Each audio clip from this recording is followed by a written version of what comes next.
Good afternoon, ladies, gentlemen, boys, and girls. Assalamu alaikum wa rahmatullahi wa barakatuh. My name is Bigak or Ahmed, and welcome to today's video. Today, we're going to be looking at the evolution of Mecca and the Kaaba over the last 2,000 years or 1,500 years since the Prophet Muhammad was born.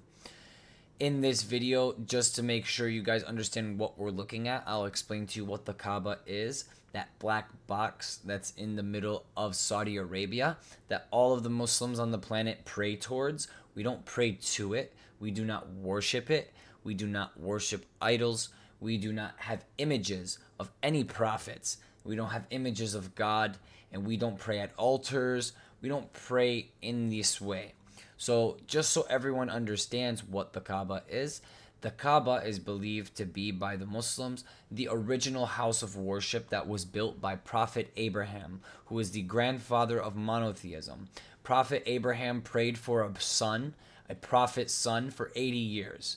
And God gave him his prophet's son when his wife Sarah was not able to birth a child in her old age. She told Prophet Abraham to marry her servant, whose name was Hajar. So Abraham married Hajar and bare a child with Hajar. The name of that child is Ismael or Ishmael. And this son is a prophet of God. In the Old Testament, in Christianity, they don't really talk about this prophet of God so much, which I find very interesting because the firstborn son in Judaism, the firstborn son in Christianity, if you look at if you look at Moses and the plague that hit the firstborn child and all of this stuff, it holds such an importance. So it's very weird that they skip over the firstborn son of Abraham and just go, oh, he's a hunter in the middle of the forest. That is not what happened. So what happened was the prophet Abraham, because he had this son with Hajar, Sarah, his first wife, was very upset seeing it because she's been trying to have children for 90 years and hasn't been able to bear a child.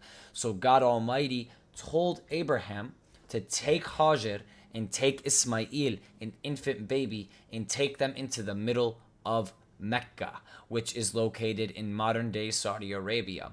So Abraham took them and removed them from the household with Sarah. So Sarah had no longer to grieve, no longer to be hurt or in this pain.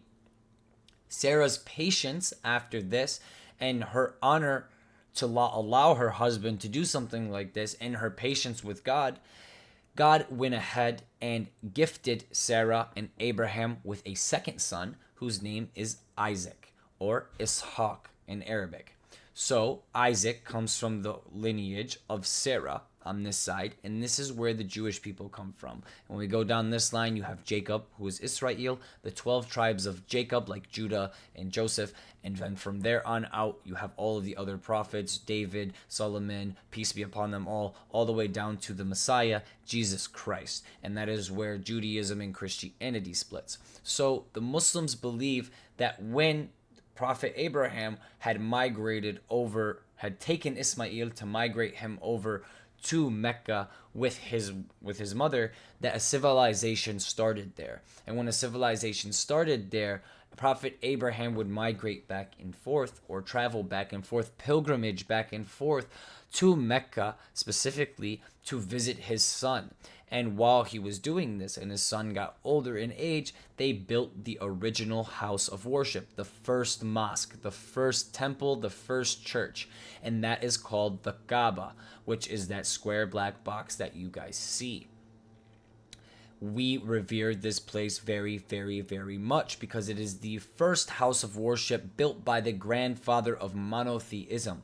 The same way that someone might go to church and they might pray at an altar, or the same way that someone may pray to an image of Jesus, which is blasphemy, which in my opinion is idolatry, or pray to a cross, or pray to a statue of a virgin or a saint. I feel that this is very, very idolatrous. This is not something that was ordained by God. Now, when Muslims pray 5 times a day, instead of just, when you're in a mosque or you're inside of a church, you guys just pray in whatever direction you pray in.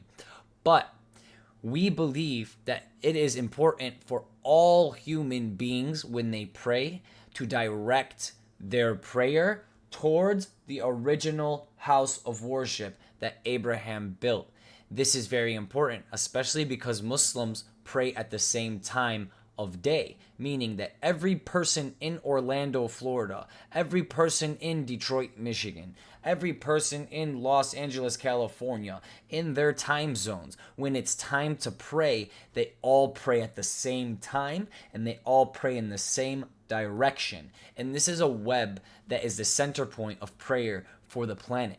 This is where everyone on the planet faces and prays in the Muslim faith. So that is the importance of the Holy Kaaba. We do not pray to it. We do not worship it. It has no magical ability. It has no divinity. It is the first house of worship built by Prophet Abraham, peace and blessings be upon him, and his firstborn son, Ismael, peace and blessings be upon him. So let's go ahead and see how it has structured itself over the years. And I'm assuming a lot of these images and a lot of these pictures are going to go ahead and be like AI or, blueprinted. Obviously, there was no satellites back then. There was no satellites during the time of the Prophet, or cameras or drones.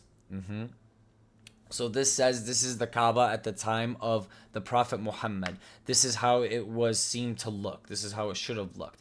And then after the Prophet Muhammad, as you can see, because he made the pilgrimage an importance to the people in that region, they ended up building structure around it to protect it so people cannot build inside of it, so people cannot build housing and structures around it. And it became a place of pilgrimage. 1400 AD. There we go. 1500 AD. Okay.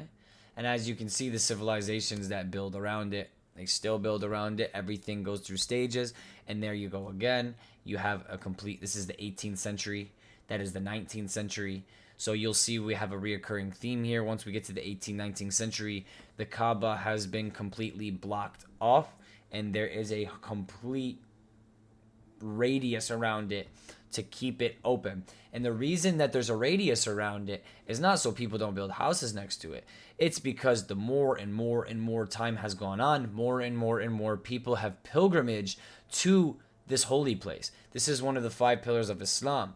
We are told by God that we need to go visit the original house of worship that was built by Prophet Abraham. We need to do this. We need to take this pilgrimage. It purifies us. So as time went on, the expansion of Islam, the expansion of the migration, it got bigger and bigger, which means you need more space to be able to pilgrim to it, to be able to walk around it. You need space around it for all these people, hundreds of millions of people a year, to pilgrimage here. 1986. It looks so different than it does now, which I find very, very interesting. Is how many billions and billions and billions and billions of dollars Saudi Arabia has spent around the Kaaba over these years. Which makes me sad because they just allow their Palestinian brothers and sisters to die and starve. And they have gold toilets and 400 cars. And it's sickening. Yep. 2013. Subhanallah, look at all the people, guys. That's all people. That's all people. That's all people flooded around the Kaaba. It's amazing.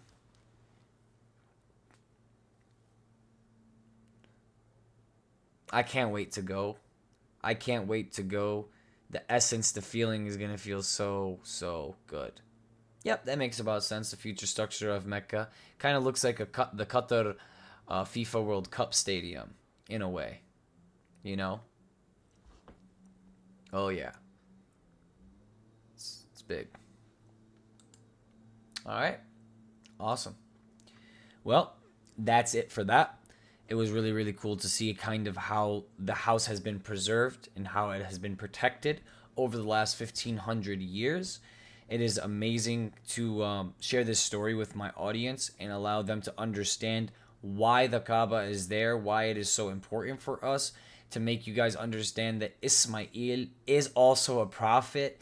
Prophet Abraham did ask for a firstborn child and for him to be a prophet, and he did receive one.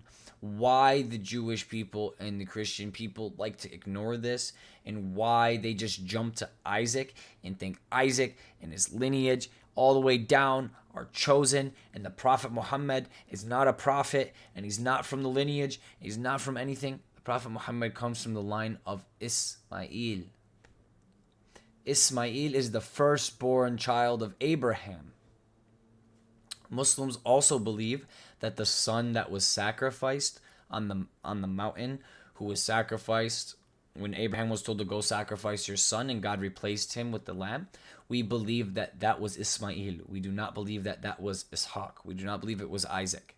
So in the Torah, it tells us that, oh, it's Isaac, Isaac, Isaac this, Isaac this, Isaac this, Isaac this, Isaac this. Ismael, the firstborn prophet of Abraham, that Abraham prayed for 80 years, that Sarah literally let her husband marry another woman to conceive. Oh, he just ran away to the middle of a forest, and he's a good hunter. He knows how to hunt deer. He's a good guy. Just forget about him. That's basically what happened in the Old Testament.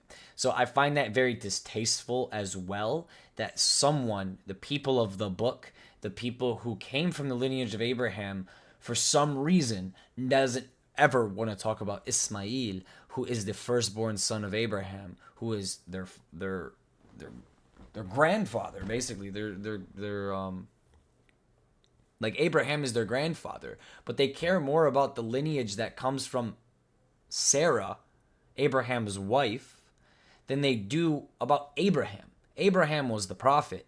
Abraham is the one who seeded these children alive. So why you're so worried on the perspective of, oh, because we come from the line of Sarah, the other line of Abraham doesn't matter, that firstborn child doesn't matter. But he does matter, and he matters to the Muslims, and he matters to over 2 billion people on this planet. And as you can see, this is why we hold it so near and dear, because these are prophets of God that set these things up for us, and these are things that have been prophesied for for thousands and thousands and thousands of years over time. And yeah, thank you guys for coming in today. The Holy Kaaba is a place that I cannot wait to visit. Mecca is a city I cannot wait to visit. I can already feel it radiating within my body. It's going to feel so pure. It's going to feel so good to be in a place like that, to walk on the land that my prophets, that my ancestors, that my grandparents walked on. It is going to feel incredible. And inshallah, I will get to go this year, if not the year after, as long as everything continues to be okay. Within our own economy, within our own country, and within the Middle East. I hope to God that I am able to go visit this year especially. Thank you guys for coming in today. Thank you guys for listening. And until next time, peace, blessings, and free Palestine.